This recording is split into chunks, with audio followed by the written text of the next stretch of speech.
আমরা যখন কোনো কিছু কাউকে না দিয়ে খাই, মানে দুই বোন যখন দুই বোনকে যা রান্না করি তাই দিতে হবে, তখন আমরা এই পদ্ধতিটা অবলম্বন করি। আজকে আমি বাসায় লাউ দিয়ে ইলিশ মাছ রান্না করব। তো এই খাবারটা আমাদের বাসায় সবাই আমরা খুব পছন্দ করে খাই। আপুকে ফোন দিয়ে জিজ্ঞেস করলাম যে ও খাবে কিনা। তো যখন বললো যে ও খাবে খাবারটা, তখন চিন্তা করলাম খুব তাড়াতাড়ি রান্না করতে হবে এবং ওকে দিতে হবে যেভাবেই হোক। এরপরে হচ্ছে লাউটাকে কেটে নিচ্ছি আমি, আর লাউটা মিডিয়াম একটা সাইজে ছিল। তো লাউটাকে কেটে আমি সিল্কাটাকে হচ্ছে ভাজি করব এই চিন্তা করে লাউটা কাটতেছিলাম, কিন্তু সিল্কাটা ভাজি করার পর্যায়ে ছিল না, এটা একদম বাতি ছিল, মানে শক্ত ছিল। যে সিল্কাটা এরকম শক্ত হয়ে যায় ওইটা দিয়ে ভাজি করলে একদমই কিন্তু খেতে ভালো লাগে না। তো লাউটাকে আমি এইভাবে একটু চাকচাক করে কেটে নিচ্ছিলাম, বড় করে একদম ছোট করে কাটিনি। রান্না করতে আমার কাছে খুবই ভালো লাগে, আর আমার কাউকে রান্না করে খাওয়াতে বেশি ভালো লাগে। তারপরে যদি তার প্রশংসা শুনি তা আরো বেশি ভালো লাগে। তবে এই বিষয়গুলি কিন্তু সবার মধ্যেই কাজ করে, কে না চায় সুন্দর করে রান্না করতে, তারপরে যেন তার প্রশংসা সবাই করে।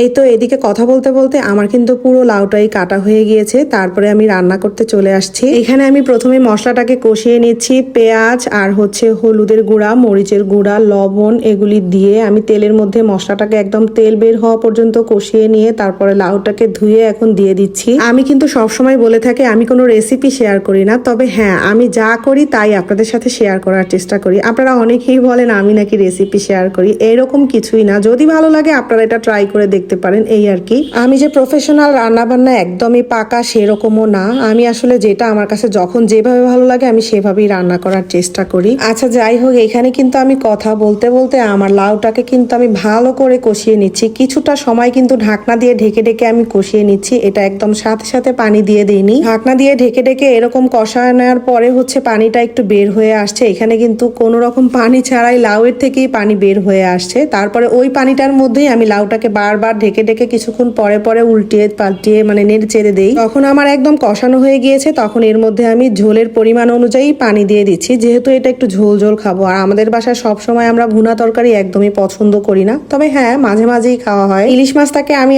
ভেজে নিয়েছি, কিন্তু সেটা আমি ভিডিও করিনি, মানে এখানে স্কিপ হয়ে গিয়েছে। তো এই ইলিশ মাছগুলি পিসগুলিও আমি দিয়ে দিচ্ছি। তো এটা দিয়ে আমি আবার ভালো করে নেড়ে চেড়ে ঢাকনা দিয়ে ঢেকে দিয়েছি। ঢাকনা দিয়ে ঢাকার কিছুক্ষণ পরে এরকম বলক চলে আসছে, তারপরে কাঁচামরিচ দিয়ে এটাকে নেড়ে চেড়ে নিয়েছি। এই রান্নাটা করার সময় আমি এত তাড়াহুড়ো করতেছিলাম, আমার হাতে সময় ছিল খুবই কম। একদিকে মোবাইল ধরতেছিলাম, একদিকে ভিডিও করতেছিলাম, আরেকদিকে রান্না করতেছিলাম। ওইদিকে আমার ছেলেরও ছুটি হয়ে যাবে স্কুল, ওকে আনতে যেতে হবে। আর যখন ওকে স্কুল থেকে আনতে যাব তখন হচ্ছে এই খাবারটা আমার আপুকেও দিয়ে যাব। তো এটাও এখন বেড়ে নিচ্ছিলাম বাটিতে। বেড়ে নেওয়ার পরে এই যে আমি তাড়াহুড়ো করে বের হয়ে গিয়েছি খাবারটা দিয়ে আসার জন্য, যেহেতু হাতে একদমই সময় নেই আর সিঁড়ি দিয়ে উঠার সময়টাও এখন আমার নাই, তাই আমি আমাদের আরেকটা পদ্ধতি অবলম্বন করছি। যখন উপরে এরকম উঠতে ইচ্ছা না করে তখন বলি ছাদের উপরে গিয়ে রশি ফালাতে, তাহলে হচ্ছে এটা নিতে খুব সুবিধা হবে, বাসার উপরেও উঠতে হবে না। আর যেহেতু হাতে সময় নেই এই জন্য এই কাজটা করা।